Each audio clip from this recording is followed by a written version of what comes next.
In the sweeping frontier of post-Civil War America, 16-year-old Jay Cavendish, a soft-spoken Scottish aristocrat, rides alone under the vast skies of the West. He's traveled thousands of miles in search of Rose Ross, the woman he loves. Rose and her father fled Scotland after a tragic accident that forced them to leave their homeland behind. Though Jay comes from privilege, he's unprepared for the lawless and unforgiving land he's entered. His refined manners and naive understanding of danger set him apart from the rugged world around him. We've noticed that over 90% of our viewers enjoy our content but haven't subscribed yet. We get it. Sometimes you just forget. As we dive deeper into the haunting beauty of this revisionist Western, now's the perfect moment to fix that. Like, share, and subscribe for more gripping recaps from the frontier.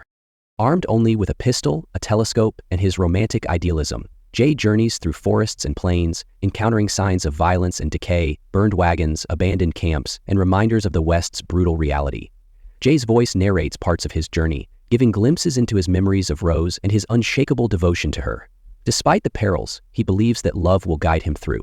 While he manages to survive a few early close calls, it becomes clear that Jay's innocence won't protect him for long. His life is nearly cut short when a Native American prepares to ambush him. But before harm can come, a gunshot rings out, and the attacker drops. From the shadows steps a weathered drifter, Silas Selleck, who saves Jay's life with calm precision. Unaware of Silas's true intentions, Jay hires him as a guide. As they ride off together, Jay's journey takes a sharp turn from solitary hope to a deadly alliance. After saving Jay from an ambush, Silas steps out of the brush, gruff, heavily armed, and clearly experienced in frontier survival. Jay, desperate for protection and grateful to be alive, offers to hire Silas as a guide. Though Silas doesn't reveal much, he agrees, and the two set off through the dangerous, unpredictable terrain of the American West. Jay, still clinging to his ideals, asks questions and speaks freely, revealing his quest to find Rose. Silas listens but remains detached. Unknown to Jay, Silas is more than a hired hand. He's a former outlaw turned opportunist who recognizes Rose's name. A bounty has been placed on Rose and her father, and Silas intends to collect it. His plan is to let Jay lead him straight to them. Their journey unfolds under shifting skies and quiet tension. Jay romanticizes the West, even as he witnesses its cruelty. He speaks of Rose with deep affection, recalling their time in Scotland. Silas, meanwhile, offers dry, world-weary advice, challenging Jay's illusions with grim practicality. Though their motivations differ, they form a tenuous companionship, one fueled by Jay's blind trust and Silas's hidden agenda. As they ride past scorched landscapes and ragged travelers, it's clear they are not alone. Others also seek Rose for money, not love. But Jay, wrapped in devotion, notices none of this. The stage is set. A boy with a dream and a man with a plan, moving forward through a land where dreams die quickly. As day turns to night, Jay and Silas settle under the open sky, lighting a modest campfire. The crackle of burning wood and the distant howl of wolves frame their quiet evening. With nowhere to hide and nothing else to do, conversation naturally begins. Jay, ever earnest and sincere, shares more about Rose, how she was the daughter of a tenant on his family's estate, how he loved her from afar, and how a tragic accident involving his uncle forced her and her father to flee Scotland. Silas listens in silence, occasionally offering dry, guarded replies. He remains tight-lipped about his own past, speaking only when necessary. Despite this, the two begin to bond in subtle ways, through shared food, mutual reliance, and their mutual solitude. Jay asks Silas if he's ever been in love, to which Silas simply says, twice, once with a woman, once with a drink. It's a rare glimpse into Silas's guarded soul, and Jay smiles, unaware of the deeper implications. Their campfire exchange captures the film's central tension, Jay's romantic optimism contrasted with Silas's hardened realism. While Jay dreams aloud, Silas smokes and scans the horizon, always watching, always calculating. The flickering firelight reveals not just their faces, but their inner worlds. One filled with hope, the other worn down by survival. As Jay falls asleep, clutching thoughts of Rose, Silas sits awake, the weight of his hidden motives growing heavier. Morning will bring new dangers and new faces. As Jay and Silas continue their journey through the wilderness, they encounter a German anthropologist traveling alone. The man, who introduces himself as Werner, is studying the Native American tribes of the region and seems to have a scholarly, almost detached approach to the violence and danger surrounding them. He shares stories with Jay about the West, the cultures he studies, and his fascination with the indigenous people, making Jay feel momentarily less alone in this vast and hostile land.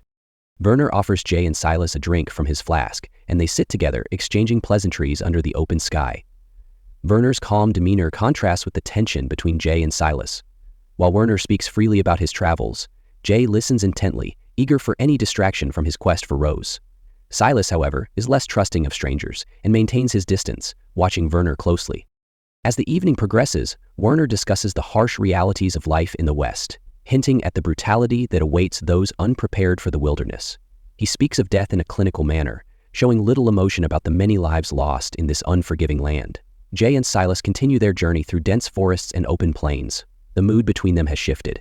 Jay, now more aware of the West's brutality, grows quieter. Silas, sensing Jay's disillusionment, begins to open up, just enough to deliver a hard truth. Around a campfire, Silas reveals what he has kept hidden. Rose and her father are wanted fugitives with a bounty on their heads. Posters have been circulating, promising a reward to anyone who brings them in, dead or alive. Silas admits that he took the job to track them down, initially seeing Jay as a convenient way to locate his targets. Jay is stunned. The idea that Rose, his innocent beloved Rose, is being hunted for money shakes him deeply. He refuses to believe she could have done anything to deserve such a fate. Silas, more pragmatic, explains that survival in the West often comes down to choices made in desperation, not guilt or innocence. Despite the betrayal, Jay doesn't turn back. Instead, he insists on continuing the journey not to claim the bounty, but to warn Rose and protect her. Silas, perhaps moved by Jay's unwavering love, agrees to help, though his motives remain uncertain. The revelation marks a turning point in their relationship. What began as a transaction becomes something more complicated, a reluctant alliance between a boy chasing love and a man confronting his conscience. As Jay and Silas push forward, a new threat looms close behind. Payne, the cold-blooded leader of Silas's former gang, is also on the trail of Rose and her father. Payne is a merciless bounty hunter with a small crew of killers, all eager to cash in on the reward. Unlike Silas, who now shows signs of remorse, Payne is fully driven by greed and violence. The gang moves swiftly and without mercy, leaving a trail of destruction in their wake. Silas knows Payne well and fears what he's capable of. Jay, though increasingly hardened by what he's seen, is still shocked by the senseless violence. The presence of Payne's gang adds urgency to their journey. Time is running out and danger is closing in fast. Along the way, Payne happens upon the same trading post Jay and Silas visited, finding clues that put him right on their trail. He relishes the pursuit, toying with the idea of eliminating Silas if he gets in the way. Jay and Silas ride on, unaware of just how close Payne is and how high the stakes have become. The race toward Rose's location nears its deadly climax. Jay and Silas finally reach the secluded cabin where Rose and her father John have been hiding. Surrounded by thick forest and wild landscape, the small homestead seems peaceful, but danger is close behind. Jay reunites with Rose after his long, perilous journey, but the moment is not as he imagined. Rose, hardened by life on the run, is shocked and alarmed to see him. She questions his presence, fearing he may have led others to their doorstep. Before they can process the reunion, Payne and his gang arrive, guns drawn. Chaos erupts. A brutal shootout ensues between Payne's men, Silas, and Rose's father, who defends his home fiercely. Bullets rip through the walls and blood stains the earth. Silas fights with grim determination, proving his loyalty has shifted from bounty to protection. In the midst of the gunfire, Jay is fatally shot. Despite his wounds, he continues fighting, driven by his love for Rose. Silas kills Payne in a final confrontation, but not without suffering serious injuries himself. When the dust settles, most of Payne's gang lies dead. John, too, is killed during the fight. Jay dies from his wounds, held in Rose's arms, his journey ending where he had hoped it would begin. The silence that follows is heavy with loss. The cabin stands, battered but intact.